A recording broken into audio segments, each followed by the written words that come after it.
Dinheiro Simpático apresenta.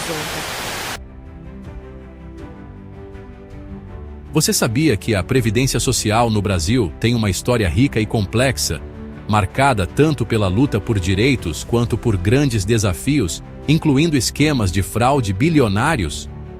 Hoje, vamos embarcar em uma jornada no tempo para entender como o nosso sistema previdenciário surgiu e como ele tem enfrentado as ameaças ao longo dos anos.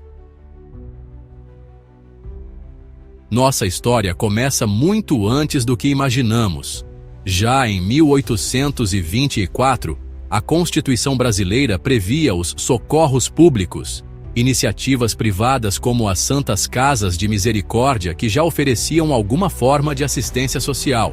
Mas o verdadeiro ponto de partida para a Previdência Social moderna no Brasil é a Lei Eloy Chaves, de 1923.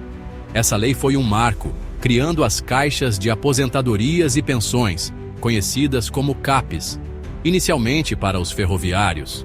Eloy Chaves, um visionário e pacificador, foi crucial para esse progresso, unificando interesses sem criar conflitos e impulsionando o desenvolvimento de São Paulo. As CAPES eram custeadas por empresas, empregados e até mesmo pelas tarifas das estradas de ferro. Mas, desde o início, um problema já se fazia presente. As CAPES eram estruturalmente frágeis e, infelizmente, já apresentavam um elevado número de fraudes na concessão de benefícios. Com o tempo, essas caixas se transformaram em institutos por categoria profissional, até que, em 1966, foi criado o Instituto Nacional de Previdência Social, o INPS, unificando diversos institutos de aposentadorias e pensões. Pela primeira vez, o Brasil tinha um único órgão centralizando as ações de previdência no âmbito do Ministério do Trabalho e Previdência Social. Mais tarde, em 1977, veio o SIMPAS, o Sistema Nacional de Previdência e Assistência Social, que criou o INAMPS, voltado para a assistência médica, e o IAPAS, responsável pela administração financeira e patrimonial, integrando-os ao INPS. A virada para o que conhecemos hoje aconteceu em 27 de junho de 1990, com a fusão do IAPAS e do INPS, dando origem ao Instituto Nacional do Seguro Social, o INSS. O INSS se estabeleceu como uma organização pública prestadora de serviços previdenciários. As décadas seguintes trouxeram reformas importantes, como em 1991, sob o governo Collor, que previu a correção monetária dos benefícios. E em 1998, no governo Fernando Henrique, quando o foco passou do tempo de serviço para o tempo de contribuição e foi implantado o fator previdenciário. Mesmo com a reestruturação e modernização para melhorar a qualidade do atendimento e reduzir filas, o INSS continuou sendo um alvo. A triste realidade é que o INSS tem sido alvo de fraudes desde sua criação, nos anos 90. Diversos esquemas foram identificados, envolvendo valores substanciais e diferentes métodos de desvio. Um dos casos mais emblemáticos foi o da Georgina de Freitas, uma fraude que nos valores da época envolvia cerca de 1,5 bilhão de cruzeiros reais. Em 2015, a Justiça determinou que os réus restituíssem aproximadamente 50 milhões de reais à União, além de juros. Em 2004, aconteceu o esquema conhecido como mortos-vivos. Servidores do INSS reativavam benefícios de pessoas falecidas ou ausentes, efetuando pagamentos a procuradores. O prejuízo foi de R$1,2 milhão. Em 2006, tivemos o caso do carimbo falso. 2 pessoas foram presas por usar atestados falsos com carimbo de médico do INSS. Já em 2007, 15 pessoas foram presas em Minas Gerais por 400 benefícios falsos, causando um prejuízo de R$ 4.500.000. Em 2008, um esquema de venda de concessões de benefícios por incapacidade foi descoberto em Minas Gerais. O golpe era facilitado por um médico perito e também por despachantes, e acabou causando um prejuízo de cerca de R$ 10 milhões em fraudes. 2008 foi, sem dúvida, um ano particularmente ativo no combate às fraudes previdenciárias. Diversas operações da Força Tarefa revelaram esquemas bastante complexos e prejuízos milionários, mostrando a dimensão do desafio enfrentado. A Operação Hemostasia, realizada em Minas Gerais, identificou cerca de R$ 10 milhões em concessões irregulares de benefícios por incapacidade. Uma situação assim que reforça a necessidade de vigilância constante. A Operação Iceberg, em Santa Catarina, identificou cerca de R$ 6 milhões em benefícios de aposentadoria e pensão por morte, tudo isso a partir da inserção de dados falsos. Já a Operação Fake, em São Paulo, revelou um esquema de aproximadamente R$ 1 milhão em benefícios fraudulentos, envolvendo falsificação de documentos e vínculos empregatícios fictícios. E, por fim, a Operação Ígia, no Amazonas, detectou um prejuízo de R$ 1.200.000 em auxílio, doença e aposentadoria por invalidez, com uma projeção anual que pode chegar a R$ 14 milhões. Operação Guilhotina, realizada na Bahia, envolveu cerca de R$ 5 milhões em falsificação de atestados médicos e inclusão de vínculos falsos. É impressionante, né? Como essas fraudes podem atingir valores tão altos.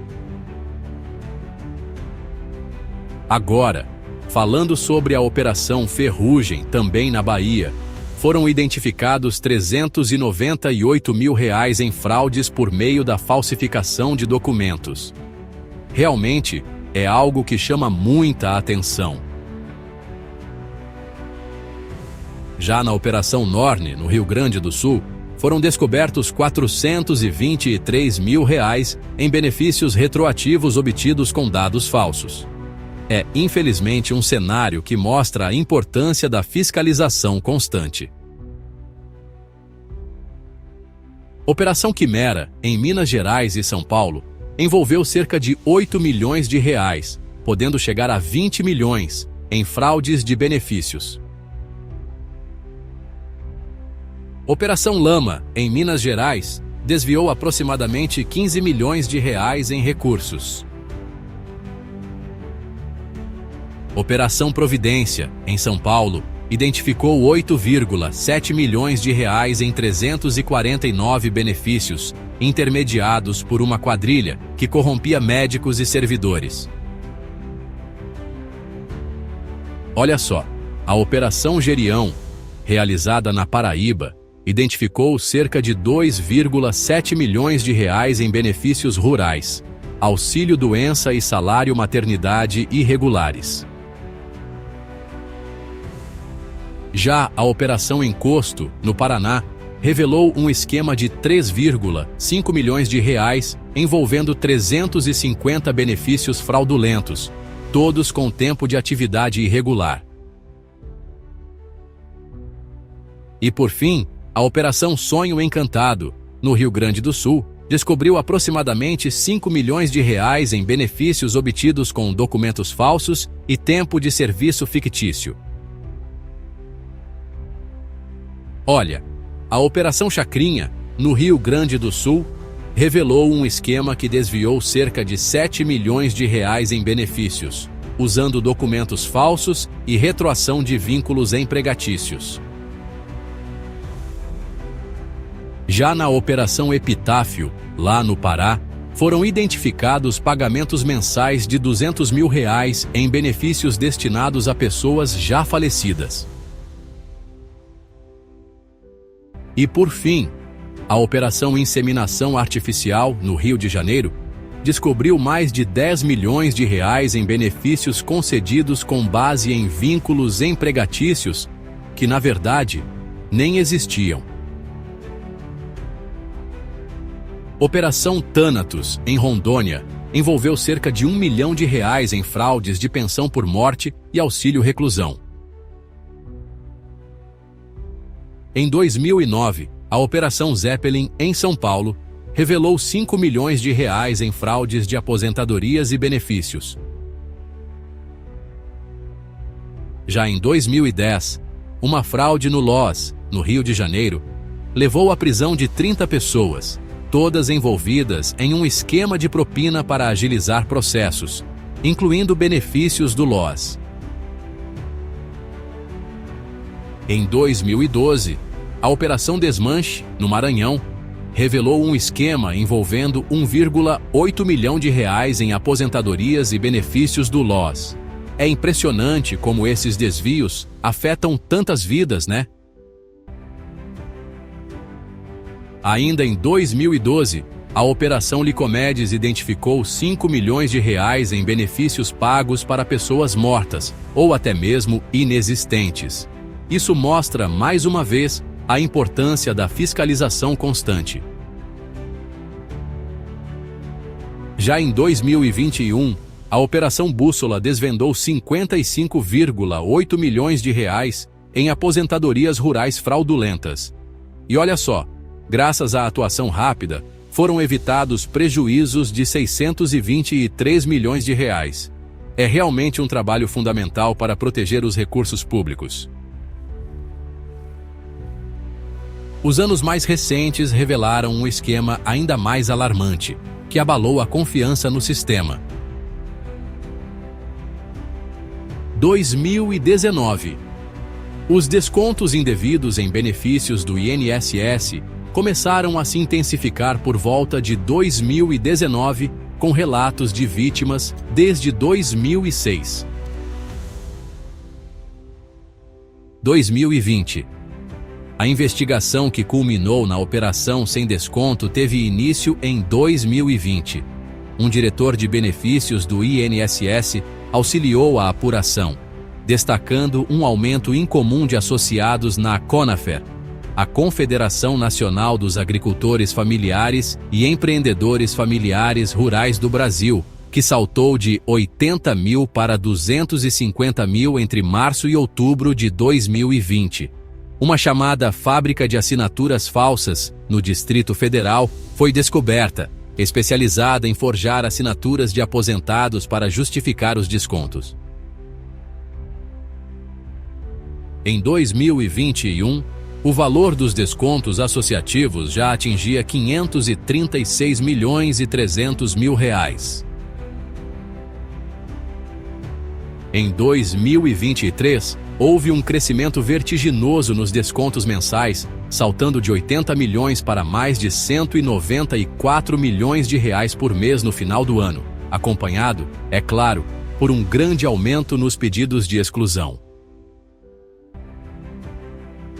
Em 2024, em abril, o número de pedidos de cancelamento explodiu para 192 mil.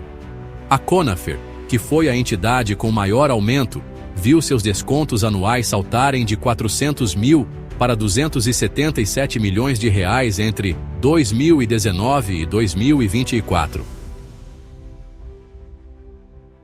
A Operação Sem Desconto, que foi deflagrada em abril de 2025 pela Polícia Federal e pela Controladoria Geral da União, revelou um esquema de fraude que desviou cerca de 6 bilhões e 300 milhões de reais entre 2019 e 2024. Estima-se que, olha só, entre 6 e 9 milhões de aposentados e pensionistas foram lesados por descontos indevidos. A investigação teve consequências políticas bem sérias. Resultou na demissão do presidente do INSS, Alessandro Stefanuto, e também na entrega do cargo do ministro da Previdência Social, Carlos Lupe. E várias operações de combate a fraudes continuam acontecendo em 2025. No dia 5 de fevereiro, a Operação Mandatum apurou R$ 2.600.000 em falsificação de atestados médicos. Já em 6 de fevereiro, a Operação Melhor Idade identificou R$ 23 milhões em fraudes com 285 identidades falsas, um esquema conhecido como idosos de aluguel. No dia 18 de março, a Operação Caça ao Tesouro investigou R$ 50 milhões em saques ilegais. E logo em seguida, em 19 de março, a Operação Falsas Aparências resultou no sequestro de R$ 3 milhões em bens por falsificação de documentos. Diante dessa situação, o governo e o INSS estão buscando soluções e a população clama por justiça e transparência. A Controladoria Geral da União recomendou, olha só, o bloqueio cautelar imediato de novos descontos e o aprimoramento dos procedimentos de acordos de cooperação técnica. A implementação da biometria e da assinatura eletrônica é vista como crucial para evitar novas fraudes e garantir a autorização dos descontos. O Sistema de Cadastro Nacional de Informações Sociais, o famoso CNIS, que armazena dados de segurados, é uma ferramenta essencial para dificultar concessões irregulares. O INSS também tem aprimorado a auditoria preventiva para identificar e corrigir falhas. Aposentados e pensionistas que identificaram descontos indevidos têm direito ao ressarcimento. O INSS se comprometeu a realizar o pagamento dos valores entre 26 de maio e 6 de junho de 2025. Os valores serão corrigidos com base no INPC. Para verificar se você foi vítima e solicitar o reembolso, basta acessar o aplicativo ou site Meu INSS e consultar o extrato de pagamento ou ligar para o telefone 135. Em audiência pública em maio de 2025, os cidadãos expressaram grande indignação e exigiram a responsabilização e punição rigorosa dos envolvidos. 31% das participações, incluindo associações e servidores. A preocupação central é o ressarcimento rápido e justo aos lesados. 27%, questionando se o dinheiro virá de recursos públicos ou dos fraudadores. Há um forte desejo por medidas eficazes de prevenção e melhoria da fiscalização. 24%, como a biometria oficial e o cruzamento de dados.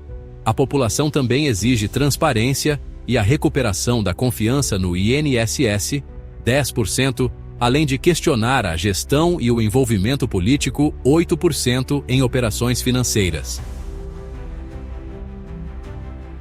A história da Previdência Social no Brasil é uma jornada contínua, escrita por cada um de nós.